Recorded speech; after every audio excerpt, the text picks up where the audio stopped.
अस्सलाम वालेकुम वरहमतुल्लाहि वबरकातुहू। जो ये अला एसोसिएशन में राना हमदम जी जो ये एडवोकेट हाई कोर्ट की तरफ से अस्सलाम वालेकुम। उम्मीद है आप सब दोस्त खैरियत से होंगे। जैसा कि आपको मालूम है कि आजकल हम कुरान शहादत आर्डर 1984 को डिस्कस कर रहे हैं।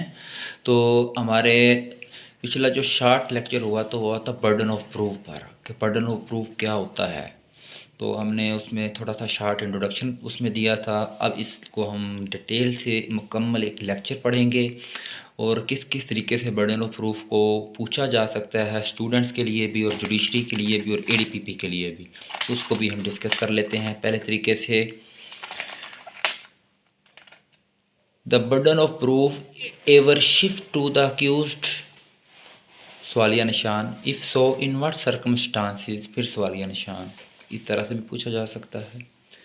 Right a comprehensive note on burden of proof, सबसे जो इम्पोर्टेंट तरीका है वो यही है, राइट अ कम्प्रीहेंसिव नोट, यानी कि एक कम्प्रीहेंसिव मुकम्मल नोट लिख दो, बर्डन ऑफ प्रूफ को मुकम्मल साबित कर दो हर लिहाज से। आप उसकी हर चीज़ जो रिक्वायर्ड है इस टॉपिक के हवाले से, सिविल क्रिमिनल एवरीथिंग में, यहाँ पे बर्डन ऑफ प्रूफ हो सकता है, कहीं पे नहीं हो सकता, आपने वो हर चीज़ बयान करनी है इसके बारे, यानी जो कुछ भी है।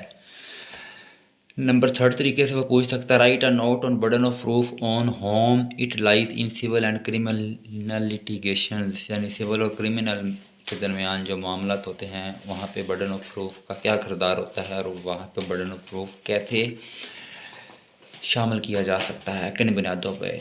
नंबर फोर तरीके से वह पूछ सकता है, it is said that the burden of proof lies on the prosecution in the criminal cases discuss in these and exception to the rule, यानी एक्सेप्शन भी होंगी और प्रोसिक्यूशन का इशू भी आ गया। फिर उसके बाद प्रूफ का बर्डन ऑफ प्रूफ में क्रिमिनल केसेस का अगर भी आ गया, एक्सेप्शन भी आ गई, रूल भी आ गया, इसमें उसने काफ़ी ज़्यादा चीज़ें पूछ ली हैं। चलें जी आते हैं टॉपिक पे।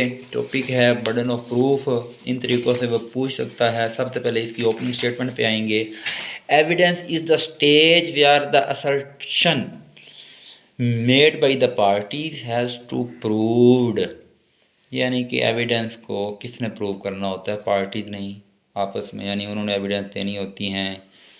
स्टेजेस पर एविडेंस की स्टेज होती है, यहाँ पे पार्टीज प्रूव करती हैं। आगे आ गया burden of proof technically, burden of proof है ये थोड़ा सा टेक्निकली है बाकी चीज़ों से हटके, क्योंकि एविडेंस है पन तरीका है, documentary evidence, oral evidence, documents evidence. पर बर्डन ऑफ प्रूफ उससे चेंज है, सबसे चेंज है। ये आपने साबित करना है, बर्डन ऑफ प्रूफ किसके ऊपर आता है। डेफिनेटली तो यही है ना कि जो बंदा केस करता है बर्डन ऑफ प्रूफ उसके ऊपर आता है, तो उसका मतलब फुल डिटेल, फुल सबूत, प्रूफ भी तो हर चीज़ हो ना, फिर ही ना। आगे आ गया, स्टार्ट से आ जाते हैं फिर। Evidence is the stage where the assertions made by the parties has to prove, burden of proof technically determines the obligation of party to determine the issues, जो पार्टी इशू क्रिएट करेगी उसी के ऊपर burden of proof आएगा, उसी ने साबित करना है। The rule burden of proof are no more than statements of rebuttable presumption of law, यानी लॉ में इससे हट के और कोई इसके बारे में कहीं गुंजाइश नहीं है, रिबटेबल से हट के।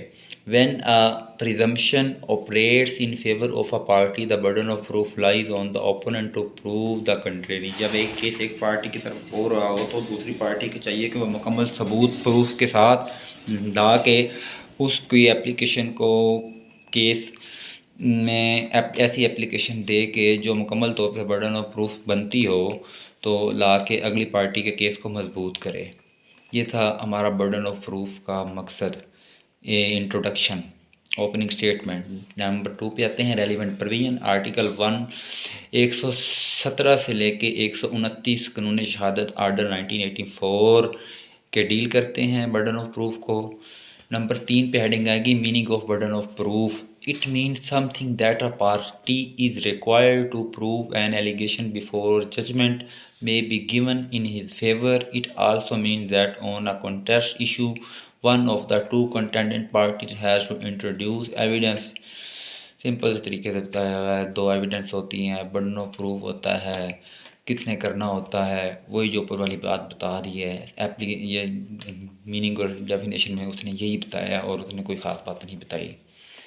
आगे आ जाता है एक अथॉरिटी है, burden of proof under article 117।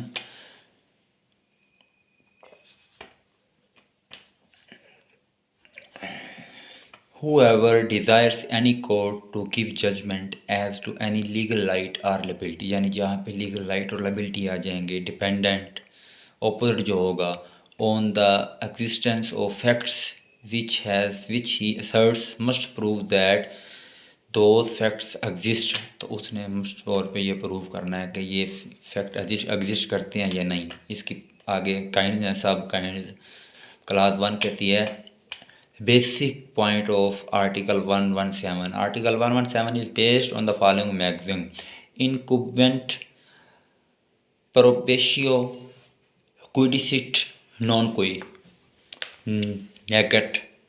The burden of proving a fact rests on the party who substantially asserts the affirmative of the issue and not the party who denies it, यानी कोई party उससे इनकार ना कर सके। Class 2 कहती है reason of this rule has been adopted not because it is impossible to approve a negative, ये नेगेटिव सेंस में नहीं लेके जा रहा हमें, but because the negative does not admit of the direct and simple proof of which the affirmative is capable। ये इस condition में आ रहा है।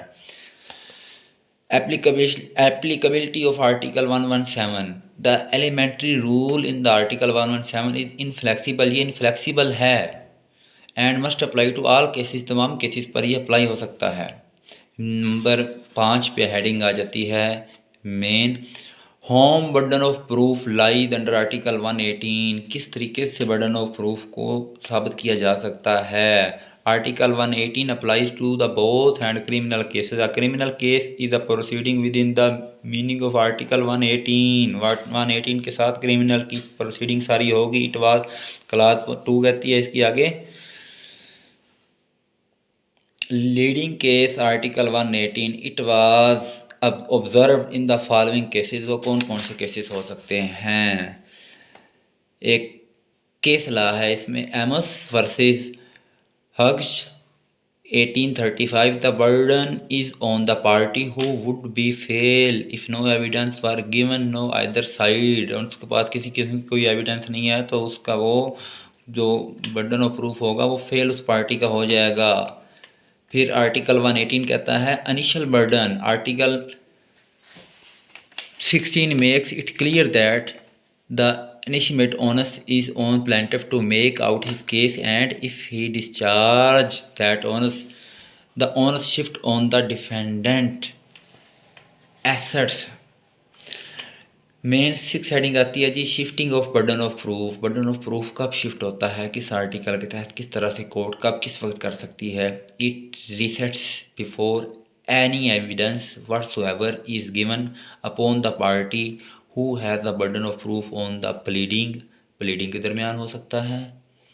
burden of proof किसी पार्टी में डाला जा सकता है। who says the affirmative of issue under article 117 and is rare yes जो issues under article 117 में होंगे after evidence in gone into upon the party against whom at the time the question arises। Evidence के बाद जब question rise होंगे judgment would be given if no further evidence was adduced either side. Judgment भी हो जाएगी जब कोई further detail उसके बारे में नहीं होगी। तो बर्डन ऑफ प्रूफ जिसने केस करना है उसी ने ही साबित करना है। इसकी क्लास 1 की ज़रूरत नहीं है। Main heading 7 burden of proof in civil cases. ये एक केस ला है Mumtaz Begum versus Sanaullah Khan AIR 1973। The issue must be proved by the party who assert it and not by party who denies it. यानी एक party लगा दे और दूसरी उसे accept कर ले। इसके ऊपर भी है लेकिन ये अथॉरिटी आ गई, ये बेहतर हो गया।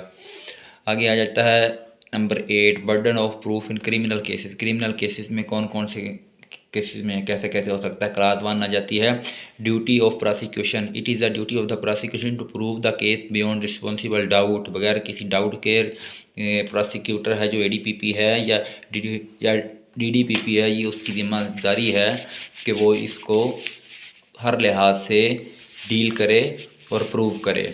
The prosecution can not take advantage of the weakness of the defence case. आगे आ जाता है जनाब, इसके मेन हेडिंग आ जाएगी, कोई भी नहीं, इसकी एक्सेप्शंस आ जाएंगी। एक्सेप्शन क्या है? Burden of proof as to particular fact under article 119। The burden of proof as to any particular fact lies on that person who wishes the court to believe in his existent. यानी कि कोई शख्स अपनी मौजूदगी ज़ाहिर करना चाह रहा है कोर्ट में, तो वो बर्डन ऑफ प्रूफ साबित उसने करना है।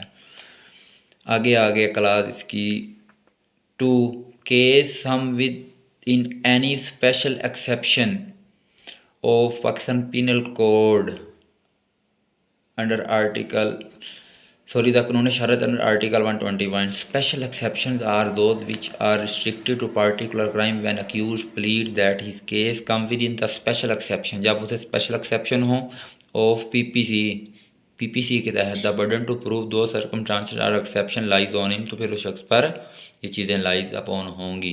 Exemption under any other laws article 121, other laws के तहत exemption ज़रूर होंगी। आगे आ गया जनाब, एक इलस्ट्रेशन है। ए was charge with travelling on a railway without a ticket. यानी एक बंदा ट्रैवलिंग कर रहा था ट्रेन में बगैर टिकट के। The burden of proving that he had a ticket on him, तो उस बंदे के ऊपर बर्डन ऑफ प्रूव होगा कि उसने टिकट क्यों नहीं लिया और वो टिकट ले। आगे आ गया discharge of burden of proof by the accused पास कब डिस्चार्ज होता है burden of proof? The onus can be discharge either by affirmative establishing plea taken by an accused person और by an electing such circumstances which would create a doubt in the mind of the court that the accused is not guilty. जहाँ पे accused को लगता हो और court को satisfy कर सके कि ही इज़ नॉट गिल्टी, तो उस वक्त बर्डन ऑफ प्रूफ डिस्चार्ज हो जाता है। नेक्स्ट आ जाता है failure by accused to prove a plea.